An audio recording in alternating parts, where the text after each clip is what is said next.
Eh bien, le Conseil de ce matin a pris un certain nombre de décisions, dont certaines très importantes. La première se situe dans le domaine social. Vous savez que chaque année, et en cette période, s'engagent des procédures toutées pour déterminer les salaires dans les entreprises nationalisées.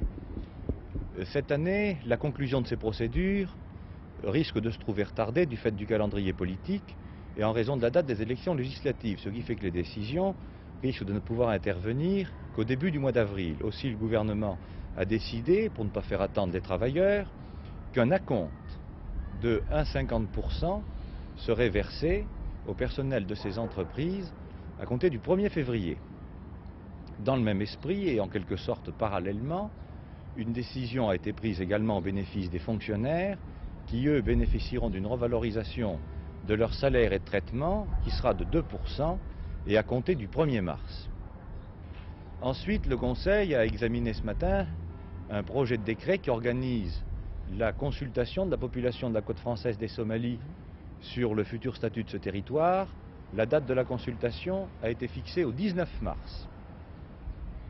Enfin, et sur le plan international, je noterai le compte-rendu fait par M. Mesmer des entretiens qu'il a eu avec son collègue britannique qui institue la coopération entre la France et l'Angleterre dans la fabrication de matériels aéronautiques militaires, soit qu'il s'agisse de l'avion à géométrie variable, soit qui est en l'état de projet, d'étude, soit qu'il s'agisse au contraire d'un programme d'hélicoptère qui lui est beaucoup plus concret et engagé déjà dans la phase de réalisation.